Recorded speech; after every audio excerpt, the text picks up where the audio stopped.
Cette semaine, j'aimerais vous raconter l'histoire d'Esther et David. Ils habitent dans le village de Bareket en Israël. Ils se sont mariés à l'âge de 22 ans.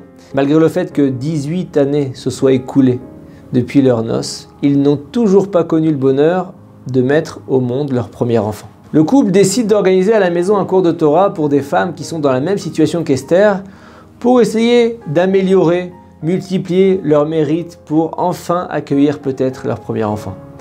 Le cours débute avec 3 femmes, puis le bouche à oreille fait son travail et quelques semaines plus tard, ce sont une quinzaine de femmes qui viennent régulièrement désormais assister au cours. Toutes ces femmes attendent une chose, une première naissance depuis 8 à 15 années de mariage. Elles étudient les lois du langage, Shmirat HaLashon. Puis, à l'issue du cours, elles discutent ensemble, elles s'encouragent, se renforcent, s'échangent des traitements qui pourraient les aider à donner la vie. Et voilà qu'au bout de 7 ans, il s'avère que leurs efforts d'assiduité au cours et de prière ont été récompensés. Baruch Hashem, toutes les femmes du cours tombent enceintes. Toutes, à l'exception de l'organisatrice du cours, Esther. Et donc, sans leur en parler, les amis du couple se mobilisent et organisent un groupe de 10 hommes, 10 heureux papas des femmes qui ont assisté au cours chez Esther et David justement.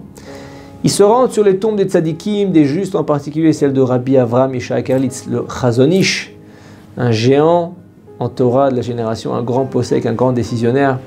Il est difficile de décrire les prières et les demandes qui sont sorties de leur cœur pur, par amour et par reconnaissance pour Esther et David, qui les ont accueillis chez eux, pour leur donner à eux du mérite et qui ont déjà, eux, un enfant. Combien de larmes ils ont versé. Les amis multiplient toutes les bonnes actions pour qu'une bonne nouvelle arrive. Et pourtant, ce sont désormais déjà 27 ans qui sont passés depuis leur mariage. Toujours pas de grossesse. On peut lire dans les yeux du couple de 49 ans maintenant, déjà un immense désespoir. De leur côté, leurs amis ne perdent pas espoir et continuent leur prière. Et voilà qu'un beau jour, 27 ans après leur mariage, une grande nouvelle tombe. Esther essaye un traitement novateur et ça fonctionne. Elle est enceinte. Le couple est sur un nuage. Après les 3 premiers mois de grossesse d'Esther, le couple décide de réunir leur entourage au cours de Torah des femmes qui n'a jamais cessé d'ailleurs depuis. Pour annoncer la bonne nouvelle, David a préparé un texte qu'il a écrit sous forme de poème. À la fin du cours, David rentre dans le salon où l'entourage a pris place. Il sort la lettre de sa poche. Il a les mains qui tremblent. Il lit la lettre à haute voix, avec les larmes aux yeux. Les personnes présentes ne comprennent pas tout de suite ces allusions. Et ceux qui ont deviné n'osent pas s'exprimer de peur de se tromper et de créer donc un embarras, on le comprend bien. Quand il arrive à la phrase finale qui annonce la grossesse de sa femme, le public pousse des cris d'émotion, des larmes coulent. S'ensuit des accolades, des embrassades, des rires, des pleurs. Et toute la soirée, tous les habitants du village leur rendent visite pour exprimer leur joie. 2 mois plus tard, une employée de pharmacie dans un centre commercial qui s'appelle Dina voit entrer un couple. Des travaux de rénovation ont commencé le jour même dans la pharmacie et donc les dalles fraîchement posées dans la pharmacie ne sont pas encore stables. Au moment où Dina s'apprête à leur dire de faire attention, la sandale de la femme se coince dans une dalle et elle tombe en avant sur le ventre. Dina s'affole et surtout quand elle s'aperçoit que cette dame est enceinte. Cette dame, c'est Esther. Dina accourt vers Esther qui pleure sans pouvoir se relever. Son mari est livide, il est blanc.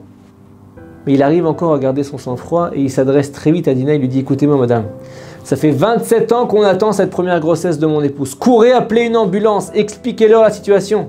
Notre monde ne peut pas s'effondrer comme ça. » L'angoisse et la douleur que Dina voit dans les yeux de David la bouleversent. L'ambulance arrive vite. Dina supplie David de lui donner son numéro de téléphone pour lui demander des nouvelles. Une fois l'ambulance partie, un silence de mort s'installe dans la pharmacie. Dina éclate en sanglots. On ressent une tension terrible dans l'air, c'est normal. Tout le personnel de la pharmacie a peur de la nouvelle qui peut arriver. Une femme va peut-être perdre son bébé après 27 ans d'attente juste à cause de la négligence du personnel. Tout le monde se sent coupable. Personne n'est capable de continuer à travailler. Le directeur de cette succursale appelle son supérieur pour lui expliquer ce qui s'est passé. Le supérieur appelle le patron de l'enseigne pour avoir l'autorisation de fermer plus tôt le magasin. Le PDG accepte et envoie un représentant à l'hôpital pour se tenir aux côtés du couple. Dina rentre chez elle dévastée, effrayée. Elle ne peut pas penser à autre chose. Si cette femme perd son bébé, elle ne se le pardonnerait jamais. Elle vient d'une famille laïque, elle n'a jamais eu aucun lien avec la Torah, mais elle bouillonne intérieurement et elle sent qu'elle doit faire quelque chose qu'elle n'a jamais fait auparavant. Dina se souvient que son frère a reçu de l'armée un Tanakh avec des Teilim, le livre de la Torah. Elle court dans sa chambre, attrape le livre et commence à lire. Tout en lisant, elle ressent que chaque verset s'adresse à elle, à sa situation. Elle reste à lire durant des heures jusqu'à finir entièrement le livre. Sur le point de s'endormir, elle s'adresse à Dieu. Elle, la laïque, Hachem, si tu donnes la vie à cet enfant, je serai à toi pour toujours. Elle ne comprend pas elle-même le sens de ses paroles, mais elle sent que si cet enfant meurt, elle mourra avec lui. Au milieu de la nuit, la sonnerie du téléphone la réveille. Dina décroche, c'est Esther à l'autre bout du fil. Elle lui dit « Bonsoir, je suis Esther, la maman qui est tombée ce matin à la pharmacie. Désolé si je te réveille, mais on m'a dit que tu t'inquiétais pour moi. Alors voilà, je voulais t'informer que le bébé... Allô ?» La communication était mauvaise, ça a coupé au pire moment, alors qu'Esther s'apprêtait à annoncer l'état de santé du bébé. C'est très dur pour Dina, en termes de tension, d'émotion. Surtout qu'elle a entendu beaucoup d'émotions dans la voix de Esther. Elle n'en peut plus, elle se remet à pleurer. Et là, elle réentend dring, dring, dring le téléphone. Ses sanglots sont interrompus par la sonnerie du téléphone. Ça doit encore être Esther, bien sûr, à cette heure-là. Elle n'ose pas décrocher, mais bon, elle est obligée d'être fixée maintenant. Et donc elle répond « Désolé, ça a coupé, alors voilà, je te disais que le bébé va bien. Et moi, je pourrais sortir Baruch Hashem dans quelques jours. » Et la Dina pleure. Cette fois de joie, de soulagement, d'émotion. Et elle lui dit « Tu dois savoir que pour la première fois de ma vie, j'ai prié. J'ai récité le livre entier de Teilim pour toi. » Et elle lui dit « Merci beaucoup. Beaucoup de monde a prié, mais j'ai senti que ta prière a eu une grande part dans cet heureux dénouement. » Depuis, les deux femmes sont restées en contact. Et le jour de Purim de cette même année, Esther a eu l'immense bonheur de mettre au monde un garçon. Dina a assisté à la Brit Mila avec des centaines d'autres personnes qui ressentaient que cet enfant était comme le leur. Le bébé a été nommé Mordechai. Mordechai. Il apporte aujourd'hui beaucoup de lumière à ses parents et il leur redonne encore plus un goût à la vie. Mais pas seulement, cette naissance a permis de déclarer aussi une autre Neshama, une autre âme. Suite à cette histoire, Dina s'intéresse à la religion et elle va faire jusqu'à une complète teshuva, un repentir intégral vers le judaïsme. Un an plus tard, elle se fiance à un jeune homme qui a un parcours semblable au sien.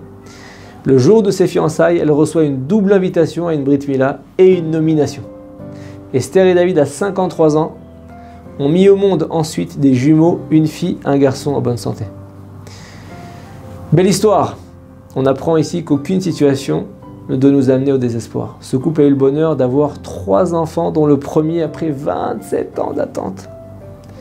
Et par cette première naissance, Esther et David ont mérité d'amener une jeune femme à se rapprocher du judaïsme, alors qu'elle a évolué jusque-là dans un univers totalement étranger à ça. Shabbat Shalom.